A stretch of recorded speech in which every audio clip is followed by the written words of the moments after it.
I want to be a doctor. Politician. Actuary. Tattoo artist. An activist. Lawyer. Politician. Firefighter. Car designer. Pharmacist. A journalist. Dictator.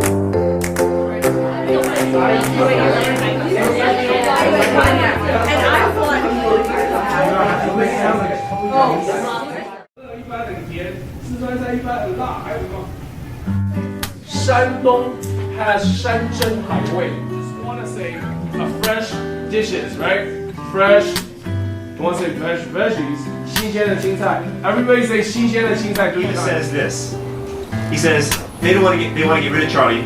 They ditch us it of what's kind of going on, and it's a difficult thing to describe and it's a difficult thing to define. But you know it when you see it. And I want you to start thinking about recognizing this with Charlie. Because of this technology, we now can do this stuff. That's just remarkable, because it's as simple as being able to see and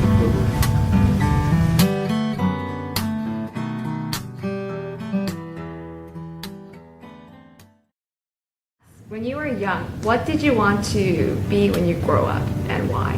When I first came to the States, I was involved in show choir for quite a long time. I performed in a lot of musicals and operas, and when I was towards the end of my high school years, that's what I wanted to do. One of the most important person that kind of helped me along with this was my choir teacher. And he's still teaching right now in Temple City, and he was a major influence in kind of guiding the way during my high school years. Mr. Klotzo, when you were young, what did you want to be when you grow up, and why? I had no idea. I had no idea. It wasn't anything I even contemplated, really. My parents pretty much left me alone. Both my parents were not educated at all. My father barely finished high school. He was in the Air Force when he was 17. My mother never went to college, so they couldn't really guide me in that. They didn't really know what to tell me about college or anything like that. It was a foreign thing to them. It wasn't anything that was that important to me, and I wasn't really that good of a student. I think if there was anything I thought about or wanted to do as I got older, like in high school, is I wanted to experience a lot of things. Early age I was working. I worked from the time I was 14. I had jobs. I've always had jobs. I've had 15, 20 jobs. There's so many different jobs I've had. Many different experiences. Everything from, being a clerk to stocking shelves to driving trucks. I worked a couple summers in Alaska on fishing docks. I think I've had a lot of experiences. So when I was in college, I didn't know what I really had no goals. I loved English, I loved to write, I loved literature, but I didn't ever think I would teach. I didn't want to teach, so I didn't major in English. So I figured my best bet was to go into business. That of course is a learning experience, because you realize I'm so far away from a business mind that it's almost laughable. You know Mr. Rec, right? Yeah. He sometimes laughs. He says, "Can you imagine the two of us as businessmen?" And he just laughs, and we both laugh. So in the past, when you were young, what did you want to be when you grow up? you think about a lot of things when you're really little. Most of them aren't very practical. I like trains. I thought it'd be fun to be an engineer. My father pointed out that I lack mechanical ability, which is essential if you're going on a train. I was raised around a music school founded by my grandmother, who taught music, dance, and drama. So I was around that a lot. It seemed fun to work on a stage, but I didn't really think I would have fit in, at least on a working basis, with all that drama. It's better to enjoy it as a hobby. Teaching, I think, kind of emerged as a possibility.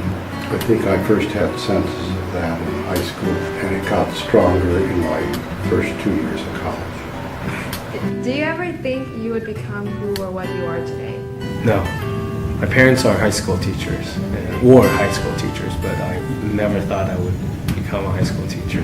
I've also kind of follow along what my mom told me to do, just find a steady job and put those passion and interest on the back burner first. And once you establish that lifestyle with a steady job, and put that aside and pursue that when you have time. But it came along just fine, I think. Ever think you would become who or what you are today? No, I got into teaching really because I loved my colleagues, the other teachers. That's what attracted me first to teaching, because you're working with really, really smart, sensitive, caring, kind people, and that was probably the reason I got into it.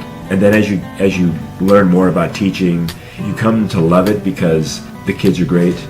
The kids are, you learn from them. Teaching is not something that's natural for me. I'm a very introverted person, and I'm doing a very extroverted job. So it's good in one sense because it pushes me outside my boundaries and I'm doing something I would never have ever thought I would do or wanted to do, because I'm not that kind of person.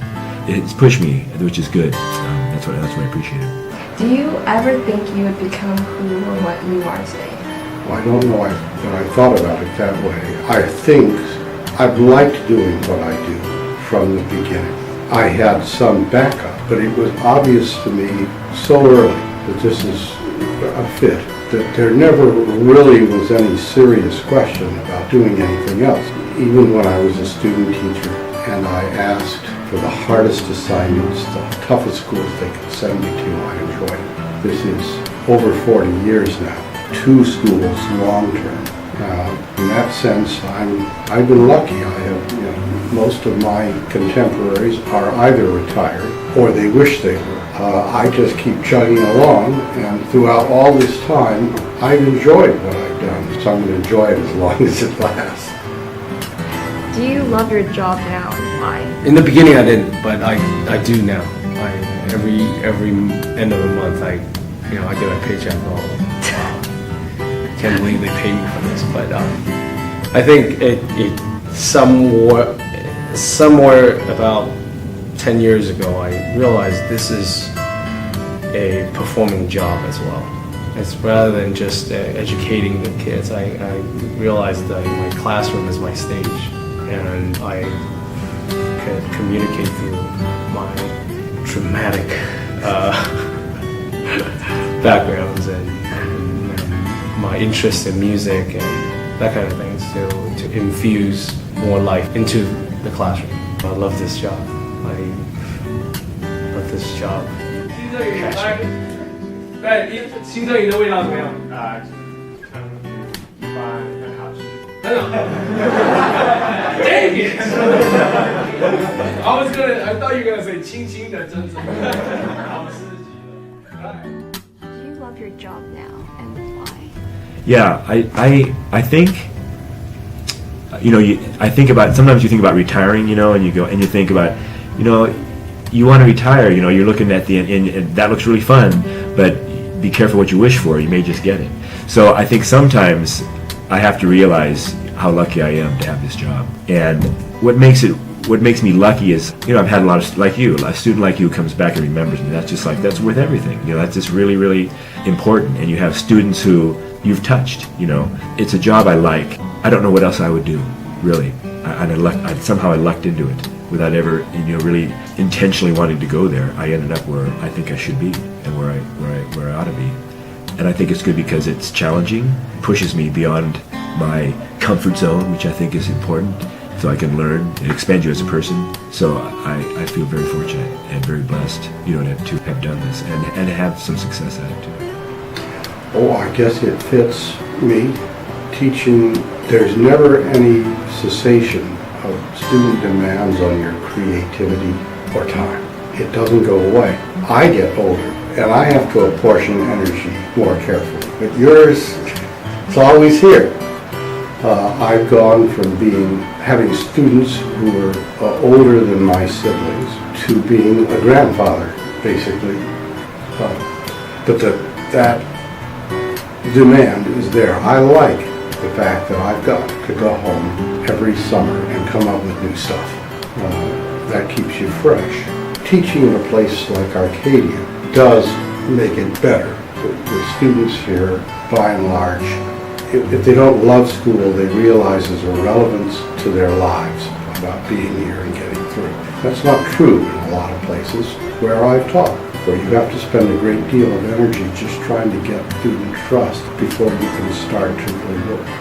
I like that kind of challenge. I like having a fresh new crop coming in. I like the energy level I like going to work and having a lot of noise and carrying on.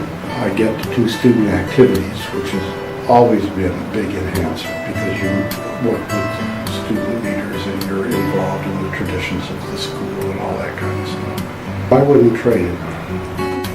Overall in life, what do you want to be? I want to be a provider, a contributor, provider for my family and contributor to the society. And I think that's what I'm hoping that our next generation could pick up. Rather than consumers, you are a contributor to the society. You are the provider of your family.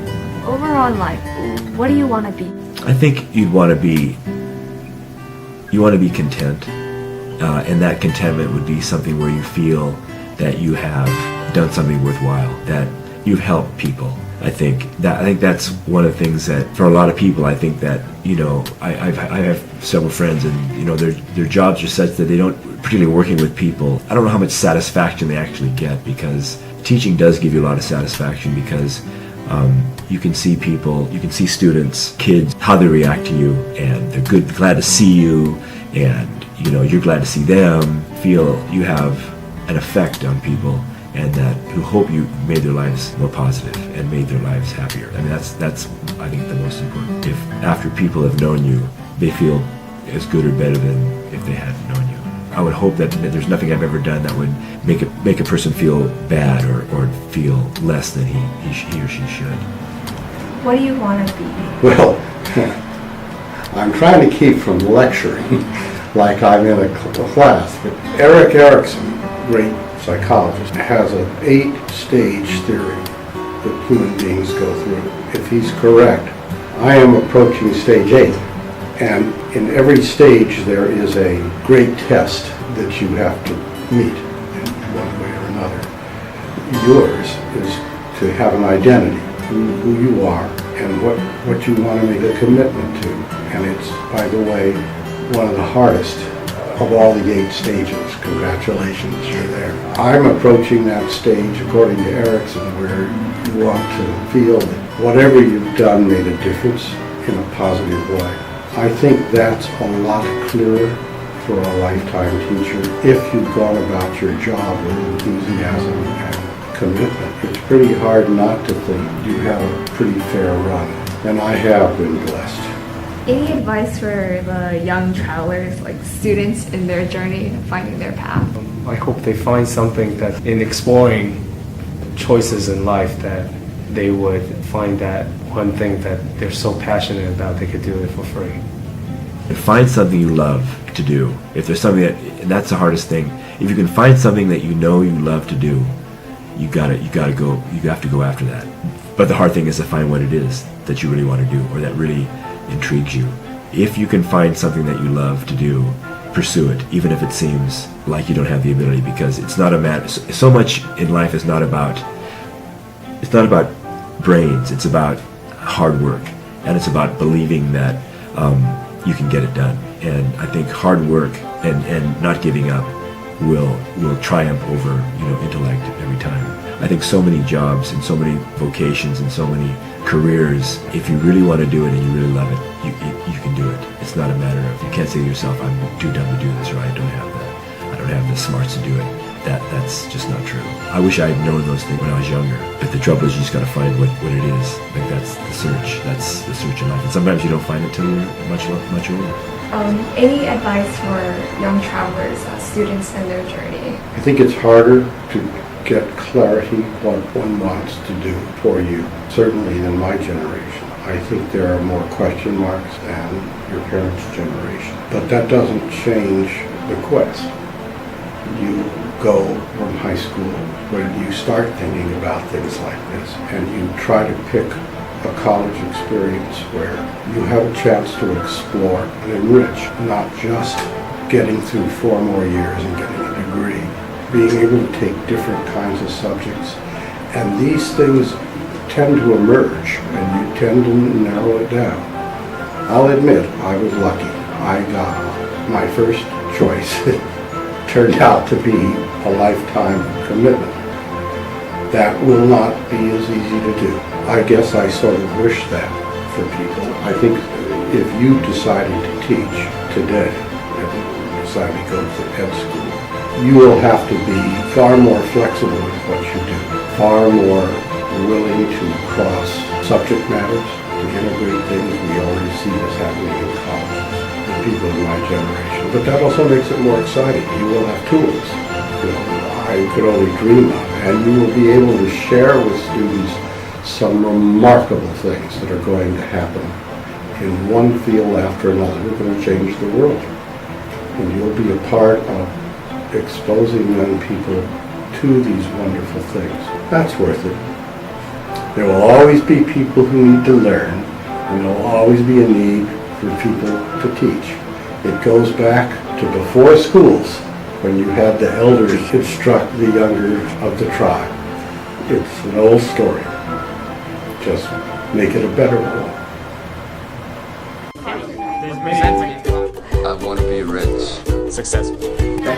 Alive. Curious. Helpful. Holy. Rich and famous. Different. I want to be happy. Happy. I want to be happy. I want to be happy.